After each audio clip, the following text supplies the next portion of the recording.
এই গণভোটকে আমরা যে কোনোভাবে প্রতিহত করা উচিত দেশবাসীর। গণভোটের কোনো প্রয়োজন নাই। তারা বলেন আজাদি, আমি বলি গোলামি। তারা একটি দেশের গোলামি করবার জন্য সেই দেশের আছে গড়তে যাচ্ছেন। যারা ইনকিলাবের নামে যারা দেশ ধ্বংস করার চেষ্টা করছেন তাদের বিরুদ্ধে হবে আমাদের সংগ্রাম। বাংলাদেশের মানুষ একই সময় যেমন ধার্মিক, সেই সঙ্গে একই সঙ্গে সহানুভূতিশীল একটি অসাম্প্রদায়িক চেতনার লালন করে। আমরা একই সঙ্গে কাজ করি, পুরুষ মহিলা একই সঙ্গে সমানভাবে সবাই আমরা ঘুরে বেড়াই। আমাদের খেলাধুলা সব কিছুতেই আমাদের মহিলা থাকে। এখানে একটা কথা আমি বলতে চাই, যারা এই সমস্ত কথা বলছেন, মহিলা যে পরিবারে মহিলা একমাত্র মেয়ে থাকে, সে যদি চাকরি করে, তাকে যদি চাকরি না করতে দেওয়া হয়, সেই পরিবার চলবে কীভাবে? অনেক ক্ষেত্রে আছে, অনেক ক্ষেত্রে যেটা আমি মনে করি তাদের এই ধরনের দাবি দাবা যে মহিলারা কাজ করলে খারাপ হবে, মহিলারা কাজ করলে সমাজ নষ্ট হবে, এই ধরনের কথা তারা কোনখান থেকে পেলেন? আমাদের ইসলামে কি এরকম কোনো কথা আছে? আমাদের হযরত মুহাম্মদ সাল্লাল্লাহু আলাইহি ওয়াসাল্লাম তার নিজের পরিবারবর্গ তারাও যুদ্ধ তাদের সঙ্গে যেতেন, সব কিছুর মধ্যে তারা সমানভাবে অধিকার ভোগ করতেন।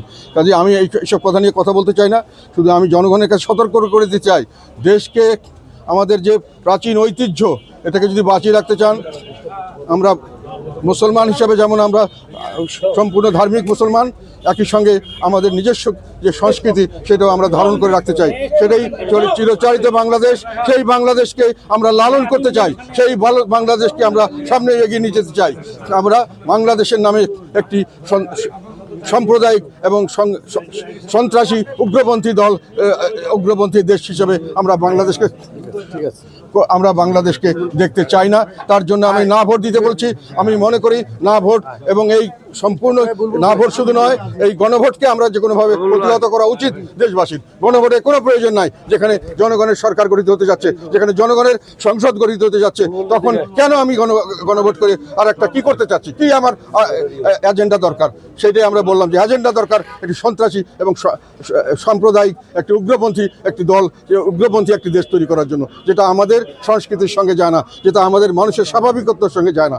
সেখানে আমি সেটার জন্য জনগণকে রুখে দাঁড়ানোর জন্য আমি আহ্বান করছি, এটাকে বন্ধ করুন, এটাকে যে কোনো প্রক্রিয়া বন্ধ করুন। যারা করছেন এবং যারা যেসব করছেন তারা আমাদের দেশের সঙ্গে তাদের সম্পর্ক অনেক কম, তারা দেশ কোনোদিন চালাননি, এবং তারা বাইরের কোনো শক্তির প্ররোচনা আধিপত্যবাদ করতে যাচ্ছেন। সেভুরি বিরিয়ানি মশলা, কিছু স্বাদ স্মৃতিকে ফিরিয়ে আনে। তারা বলেন আজাদি, আমি বলি গোলামি।